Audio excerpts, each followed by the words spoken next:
Welcome to At Scale, the Tennessee Achieves podcast. I'm Chrissy D'Alejandro, Tennessee Achieves President and CEO. Tennessee Achieves seeks to be humble but ambitious, disruptive yet intentional, and student-focused while also data-driven. We believe our mission is simple: enhance post-secondary opportunities and outcomes by providing holistic student supports rooted in community and accountability at scale. But the work is much more complex. Since 2008, we've broken some things in a great way. We've built many things, and we've created something that stems from the idea that a college credential can be a powerful equalizer. From helping individual students navigate the complexities of college to shaping the way Tennessee thinks about preparing and educating tomorrow's workforce, this podcast explores how Tennessee Achieves intersects with partners across our state and throughout the country.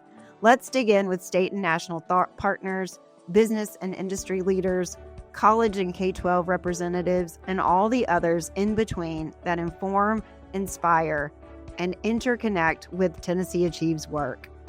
Here we go. Welcome back to the At Scale podcast. My name is Chrissy D'Alejandro, and today it's a fun day because I'm not with Ben.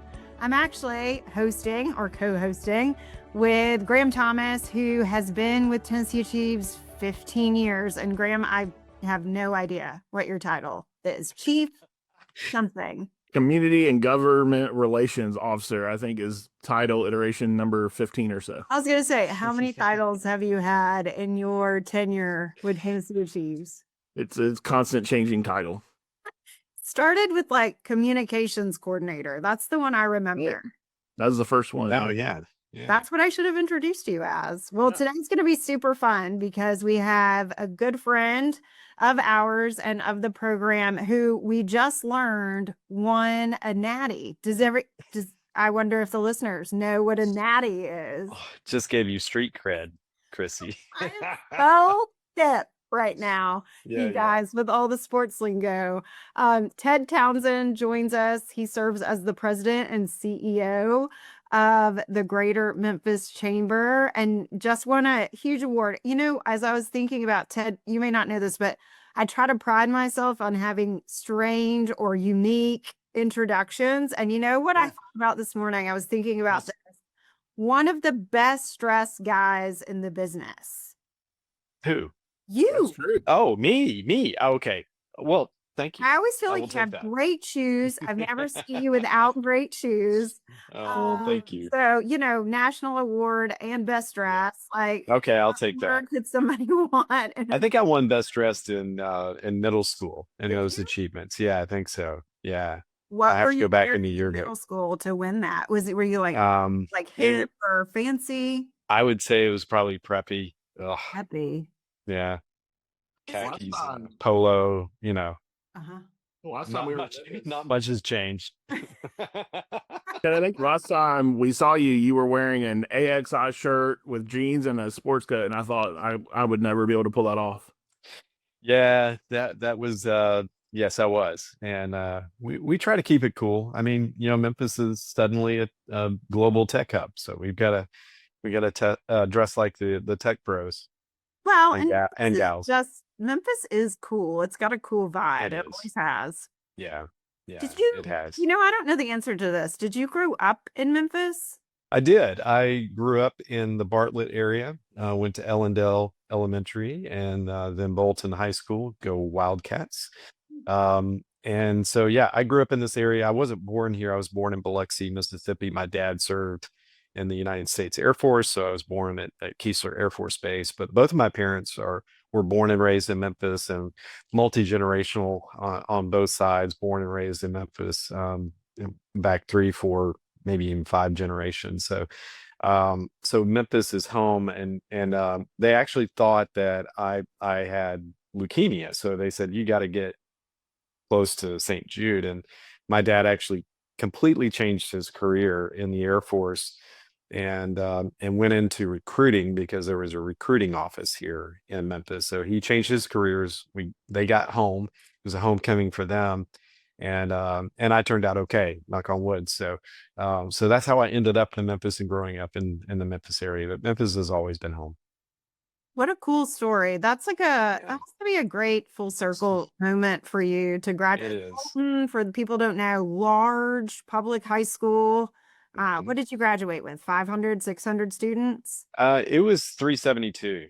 Okay, so not Yeah. as many as Yeah. It got bigger today. after I It just left. Yeah. has Mhm. exploded since then. Yeah. What does that mean for you to now serve in the role as president of the chamber? Yeah, so this is a dream job for me. This is the destination that I had identified a long time ago, dating back to when I went from the private sector into the public sector, serving in the Haslam administration in economic and community development as the first regional director here, serving Greater Memphis, and then under Commissioner Haggerty at that time, who's now our U.S. Senator from Tennessee. He promoted me to assistant commissioner, and that's when I started commuting to Nashville. Did that for 5 years, up Monday, back Friday, because I didn't want to move to Nashville. Um, no shame in that. I'm a Memphian, and I wanted to keep my roots here. But had a great opportunity to continue to grow in that department, and eventually became Bill's chief of staff, and then he left after the reelection in 2014, and of course Randy Boyd came in as commissioner, and I became deputy commissioner and chief operating officer. So I had a great 7-year run, and just fell in love with economic development and what it means. Obviously, I was part of the team that won State of the Year in economic development back to back. So that's like winning back to back championships in economic development. Yeah, those natties.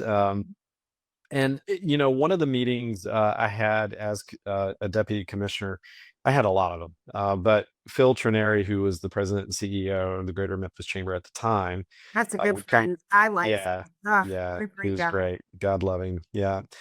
He came to Nashville, and of course we were in a meeting, and we were about to wrap up. It was just the two of us, and he leaned across the table and he said, "Hey, you want to run a chamber?"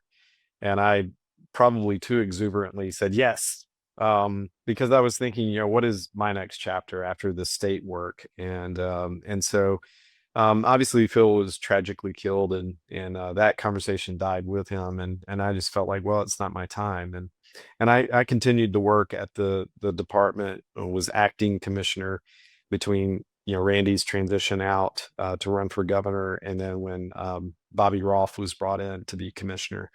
But I continually looked at, okay, how do I transition out of this? I don't want to be in the administration last year, and I served on the board of a board with President David Rudd, who was the president of the University of Memphis at the time. And I pulled David aside after our board meeting. This was 2017. I said, "Hey, look, I'm looking to come back home, say come back home, but work full time back in Memphis. And if you know of anything, please keep me in mind." He said, "Well, your timing is perfect because I've got a government relations position that's been open, and I want the university to do more in economic development." So I said, "Tell me more." And so we grabbed a beer, and he basically crafted the first ever chief economic development officer position with the university, and I did government relations as well. So I left the department on a Friday in January of 2018. I started on that Monday with the University of Memphis in 2018, and I was right back in Nashville advocating for the university. But during my tenure there, we were able to raise close to $100 million. We got a STEM research and classroom building funded. We got funding at Lambeth, which the state had never funded since the university took over that campus. We got 50 million in research dollars from the state, which helped propel the University of Memphis to become a Carnegie R1 research institution. So it was a great run, and I was approached by Beverly Robertson, who was the president and CEO of the chamber, and we actually had a meeting with David Rudd, and I told her about my background. She said, "Why aren't you working with us?" It's like, well, that's the funny story. I thought I was going to at one point. Anyway, Beverly was great. She recruited me, and she and David crafted this hybrid role where I served both institutions in economic development. No university at that time had done it, and now when I look across the landscape of higher education, you see more and more universities really targeting economic development. And so that's really fun to kind of be part of a trailblazing moment. But in that role, and I'm quickly getting to it, I'm sorry, but I think it's fascinating, the full circle of this. But in that role, in the hybrid role, I was contacted by Bobby Roth, and he said, look, we've got this, and this is January, February of 2021. And he said, hey, we've got this project. It's called Aurora, because, we always do code names for projects. And he said, I need you to sell Memphis, Ted. And I said, I'm there. I'm part of the team. Let's go. And that ended up being Ford and SK.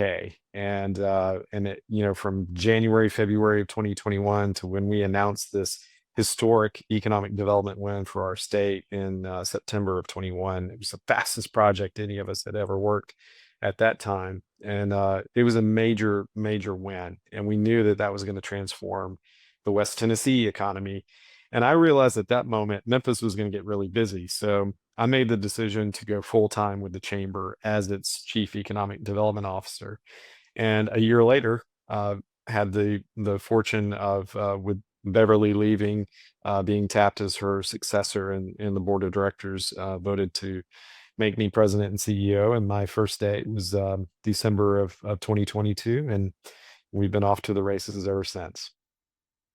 That's a great story. I didn't know about the shared role that you have between the chamber and the University of Memphis. That is a really cool innovation.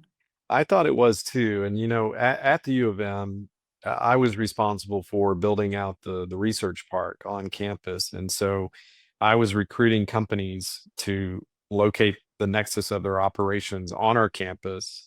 And the idea was that they would employ our students, and they did. And we recruited a lot of really cool companies. We one that I'll highlight is called Ookla, and they do internet speed testing, and they're based in Seattle. They're headquartered there, but they had acquired a company in Memphis, and we were talking to them about where they should go. And I said, look, we'd love to have you in our research park on campus, kind of modeled after the UT system. And so we recruited a number of companies in there, across different industry sectors. And so I was already in that space, and it just blended really well with my state experience and the university experience, and then to transition that to the chamber. But I always wanted to be president and CEO of this organization and serve the business community. And it's a true distinct honor to be able to do that. Yeah, Ted, I love this, like the local guy running the chamber. When you're looking at Tennessee, I talk about Memphis all the time, in that the people that are from Memphis love Memphis. Love it. Active community. Fiercely passionate. Like, yes. Nashville, we get a lot of transplants. Knoxville, you've got a lot of UT holdovers. So like Chattanooga has something similar, but Memphis has a group of people that are from there. They love it. They're invested. Talk about the advantage that brings to a city like Memphis. Well, it's a huge advantage, Graham. And I will tell you, the chamber and what you were talking about at the top, we just won Chamber of the Year nationally out of all the 1,700 chambers. So it's the highest honor that a chamber can receive, and we're grateful to have won that. But what really distinguishes us is that we're 100% funded by the business community, and that we do not accept or take any public funds, even though that's typically the model. When you look at other chambers in major markets, they do get public dollars to market that region for economic development projects, and we don't. So we're 100% funded by business. We have, of course, 1,700 members, and their various levels of membership. But 12 years ago, business leaders here in the community, because the chamber was funded publicly, decided we would completely privatize, because oftentimes we were on the opposite side of a policy piece with city council, and they were like, well, yeah, we fund your operating budget, so you're kind of going to do what we ask you to do. And so they decided to form what's called the Chairman Circle. And at the time, the goal was to get to 100 businesses investing at a high level in three main areas: economic development, workforce development, and a pro-growth business climate. We have since grown that to 227 Chairman Circle investors.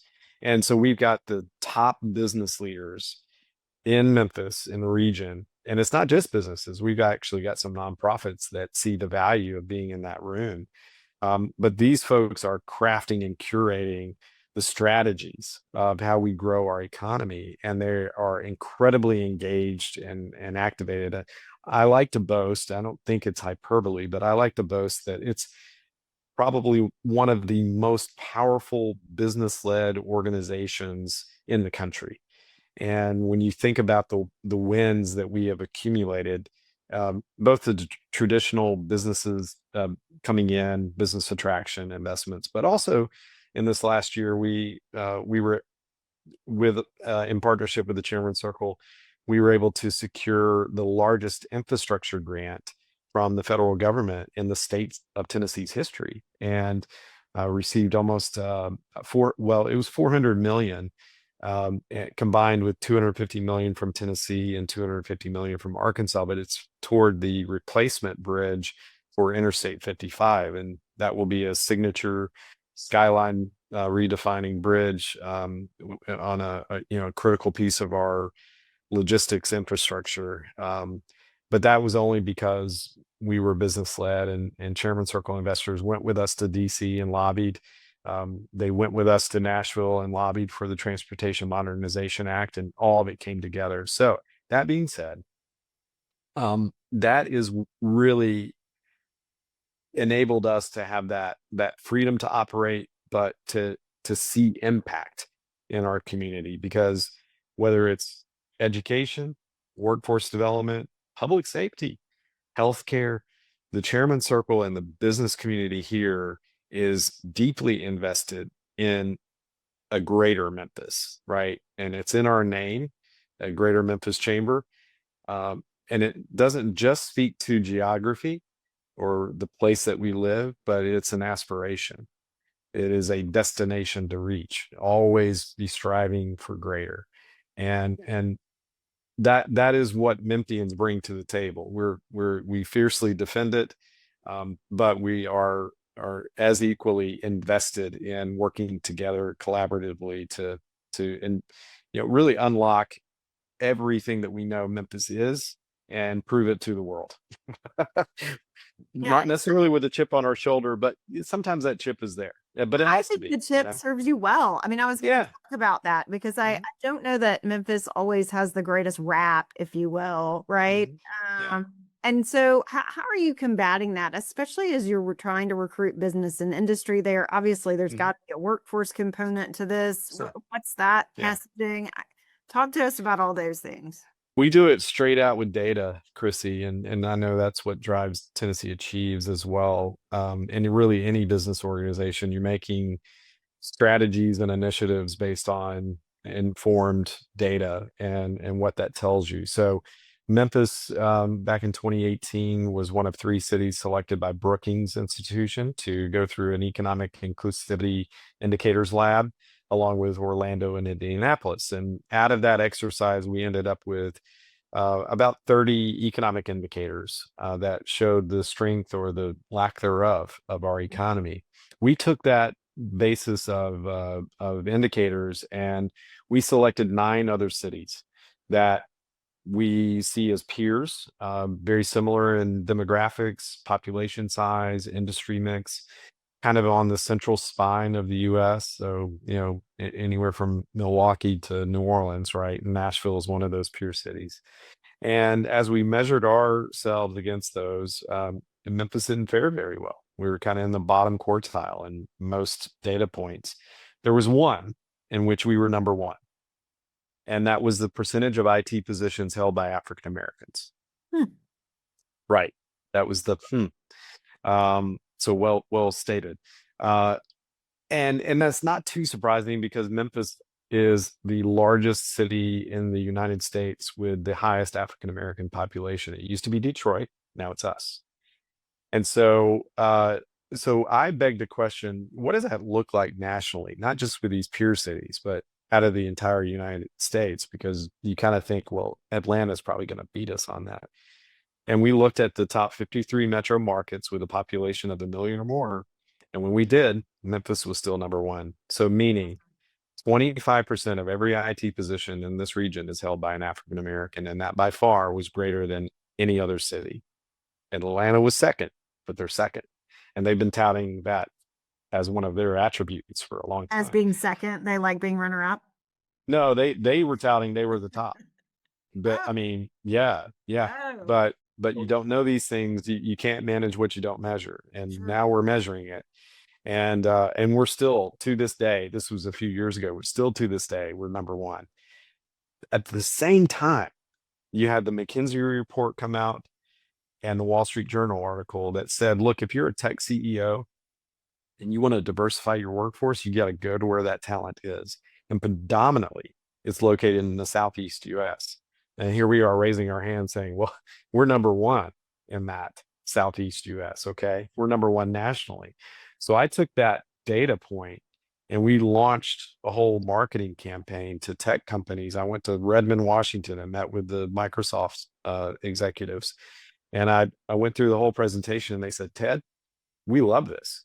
We wish we had known about it 2 years ago before we committed to Atlanta on a 1,500 engineering site. And they built a brand new building in their downtown with Microsoft on the skyline. And I was like, oh, it was a false victory, but it was also validation. And at the very moment that we worked with XAI, everything came together. Mr. Fred Smith, God love him. I know he just passed, but founder and chairman of FedEx, we shared this data with him as well. And he coined the phrase digital delta. And, as he stated, the world is still catching up to the fact that FedEx is a technology company that happens to move packages, right? And so he and his son Richard coined this phrase, and Chamber trademarked it with his blessing. And that became our descriptor of what this region is. And people were scratching their heads going, what is the digital delta? What does that mean? Is that electric vehicles? Is that robotics? Is it artificial intelligence? And my answer was yes. Yes.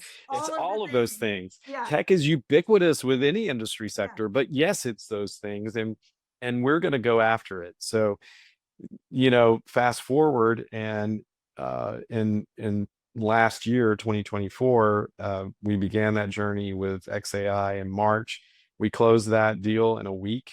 So I thought 9 months with Ford Blue Oval was a breakneck speed. A week was just unheard of. But when you're working with that company's founder, who is Elon Musk, things move very, very quickly. But right place, right time. We met them with the same speed that they expected, and we were able to scale to the power. But what that means now is that Memphis is home to the world's largest supercomputer. And since that time, we put this region on the market for other tech companies. There is a rumor that Google is going to be placing a data center just in West Memphis, Arkansas. I keep looking over there because literally I'm looking at the river in Arkansas from where I'm sitting. But when you think about that bridge, Interstate 55 is literally physically going to connect XAI and their massive campus with Google and their massive campus in West Memphis. And now, we're talking to Dell Computers and Supermicro and NVIDIA and other tech companies that are in the supply chain of AI. And we've suddenly seen Memphis's economy transform. XAI is our second largest taxpayer now, only behind FedEx. FedEx has been operating 5 decades. They have been operating 1 year, and they have 300 employees now working in the supercomputer. 82% of those are Memphians, and they pay at Palo Alto rates. So XAI has just, with the school board's approval last week, which is something you guys will be interested in, have probably become the largest corporate sponsor of any Memphis Shelby County schools in history. They are going to be investing in 4 high schools in South Memphis where they're located. And that includes Mitchell, Westwood, Fairleigh, and John P. Freeman. Okay. And we're talking about tens and tens of millions of dollars that would go into the modernization of each of those 4 high schools, to include STEM labs, AI labs, sport facilities. I mean, none of those schools can host a high school football game under Friday night lights. Can you imagine that? No, Um, I realize that. so they're going to modernize all of their HVAC systems because there's no way that we can expect our kids to learn if they are in the sweltering heat beginning the school year or in cold winters. And so this is a truly transformational moment, and we've got to get our workforce ready, right? So we're working with all of our school districts here, not just Memphis Shelby County schools, but all of them, with this emphasis on STEM careers, and then tying that into accelerated skills training, post secondary, so that the citizenry here can realize that these tech jobs are coming, and they're not exclusive, right? They are inclusive, and our focus is on shared prosperity and breaking cycles of generational poverty, and that starts in even basic investments in infrastructure in our school systems. So I went on a long time there, sorry. No, it's great. I mean, I love this data talk because I feel like Memphis has always really done a great job of owning their data, the good, the bad, the ugly, and Oh yeah, giving you where you improve. where you absolutely. invest. So talk about, where does higher ed fit into this data, and organizations like Tennessee Achieves, what can we be doing to help supply that future workforce? Yeah, so Graham, you have to lean into that data. Like you said, it doesn't always paint a pretty picture, but if you don't recognize it, you're never going to correct it. And we don't sugarcoat it, because what we want is the data to reflect a thriving, prosperous community. And so we do the hard lift. That's part of our Prosper Memphis 2030 strategic plan. Whereas we take those economic indicators, right, and we're looking at setting goals and targets for each of those. 3 that I will mention in that: 50,000 net new jobs, with half of those being held by minorities, 700 new advanced industry companies coming into the market, and then 20,000 STEM graduates per year. So Brookings told us, if you hit those 3, you're going to be in the top quartile of those peer cities. So that's why we've really centered our focus on that. And that takes an entire ecosystem. Where we are to date, north of 20,000 of those jobs announced, 53% are held by minorities. Very proud of that. Over 400 advanced industry firms have come into our market since we launched this plan. And we're right at the midway point on STEM production of either certifications, what have you, degrees.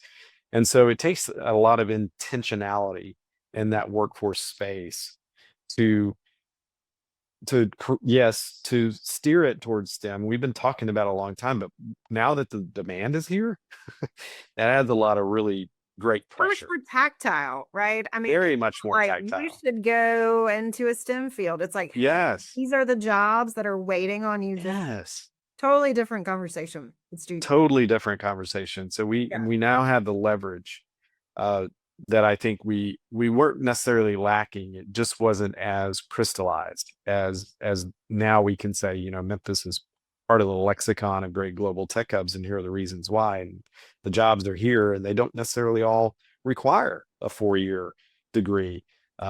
You've got AI mentors at the supercomputer, and those are skills that can be obtained through certifications or credentials. So there's a lot of varying pathways. How Tennessee Achieves works into this cycle with higher education is getting that awareness into the school systems, the teachers, the principals, understanding that when you build that curriculum, it is not with false hope. It is not leaving the kids wondering, why did I even do that? I think we've all asked ourselves that question, like, why I don't even use that now. Why were they teaching me that in school? I don't even use that now. I don't want to talk about math, but maybe it was something like that. You've been talking about Um, math the whole time. You've been using math. I kind of have. So, but my point is, you know, the chamber has created programs like our teacher externship program, where we take teachers every summer and we embed them into those businesses here so that they can learn about them and then bring that back into the classroom. Teachers are frontline economic developers. I mean, they spend more time with our kids than anybody else does. And so we have to shepherd and marshal resources to those teachers, principals, administrators, so that they understand what careers are available and they understand what it takes to get those careers. And they can incorporate that so that the kids understand better the opportunities that are here in their own hometown.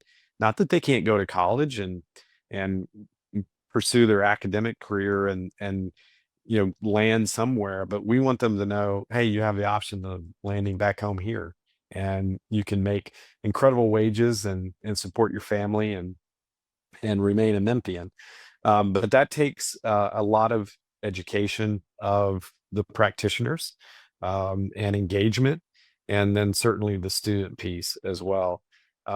And that ties directly into all of our higher education partners, whether that's the Tennessee Colleges of Applied Technology, who are great partners with us, on advancing the advanced industries opportunities, to our Southwest Tennessee Community College partners, who are great and focusing on accelerated skills training in these tech fields, really centering a lot of attention on artificial intelligence now, because the demand is there. And then certainly with our four-year institutions regionally, not just in Memphis proper, but regionally. Like for instance, we got all of the deans of the engineering colleges together. I'm talking, Ole Miss and Memphis and Christian Brothers and Arkansas State and Mississippi State, and we told them of the landscape of possibilities and opportunities and why they should be focusing on this tech space now, the digital delta skills, if you will. And what we're proud to see is that some of that intentionality is being practiced, whereas the U of M has created a polytechnic program in their Herf College of Engineering. And so more and more and more of that is going to continue to develop. And I believe that we're going to end up with a world-class workforce that is oriented to all of the pathways of technology, and it's not going to be limiting. And so that's what really excites me about the responsiveness of our educational ecosystem.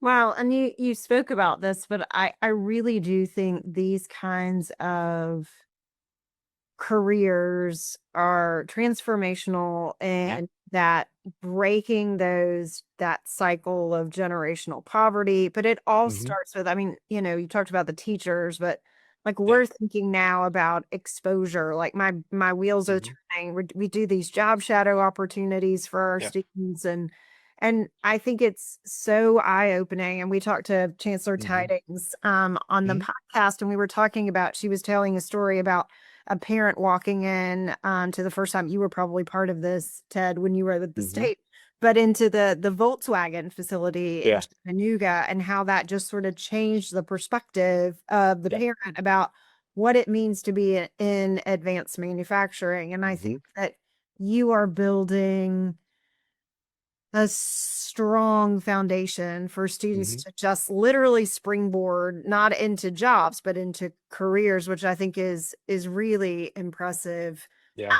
My I'll question, give you if I may, I'll give you an example. So, Manufacturing Day is in October, okay? And we celebrate, all things related to manufacturing in the United States of America. Well, we actually make October Manufacturing Month. We don't just do a day, we don't just do a week. It's really a week nationally, but we do it the entire month. And the reason being is that we've got manufacturers that are clamoring to partner with the chamber where we schedule all of these tours for our students to go in and to see these operations and understand that they could have these jobs if they want them, and they're great jobs. And the manufacturing is really advanced. They have no idea, and they can't be what they can't see, right? So we were just had an executive leadership team meeting, and we were talking about October already. It's hard to believe, but it is August. And we already had 4 manufacturers who said they're in, they want these tours. And we've got 2 more that are begging us to do it. And we're just trying to think of the capacity and the timing of it. But fortunately, we have an entire month to work with. But that just speaks to the fact that businesses now, and our organization has played a big role in this, but they don't see themselves as passive beneficiaries of the education system. They want to be active participants. They want to influence curriculum, and they want to participate with students and create that awareness earlier in their decision making. And that's again why the chamber wrote legislation a few years ago for this Industry 4.0 diploma in high school, which is now statewide. But that gives juniors and seniors in high school much more fidelity over how they spend the last 2 years of their high school career, and doing more, I would say work-based learning, and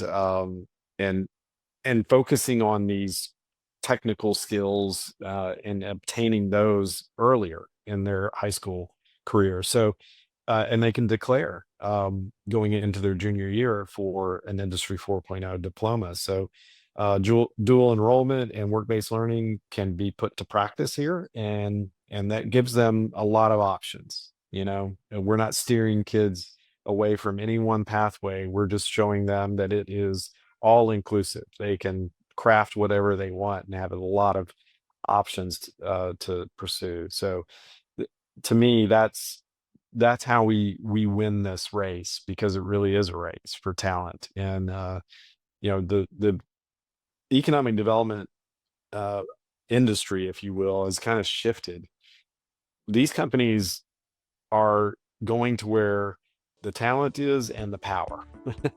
And so if you've got those 2 in abundance, you will absolutely grow your community. So, and we're seeing that take place in Memphis. Well, it's not surprising to me at all, not before, but certainly not after this conversation, that you guys won the big award this year. Congratulations. Thank you. On, all the success, and it sounds like Memphis is going to be the place to be. So we're excited to play a small role in trying to help you build that workforce. You play a critical role. It's not a small role. We see you guys as strategic partners in that fabric of making sure our students are equipped with the options and the knowledge, the education, the skills to do anything they want with their lives. And that is, there's no more rewarding work, in my opinion, than what we all get to do each and every day. Yeah, it's pretty cool what we get to do. Yeah. Well, thanks for spending time with us, Ted. This is my pleasure. You're great. I am just grateful for your leadership and your friendship and support over the years. So thanks for joining us. It's my pleasure. Thanks so much, guys. Thank you for joining us for this episode of At Scale, the Tennessee Achieves podcast. Each conversation is a step toward a deeper understanding of how we can collectively expand opportunity and increase post-secondary access and success for all students in Tennessee. To continue following this work, be sure to subscribe on Apple Podcasts, Spotify, or wherever you listen. Subscribing ensures you never miss an episode, and your rating or review helps others discover the stories and insights that we'll share. Together, we're not only supporting students, we're building Tennessee's future workforce. Thank you for listening.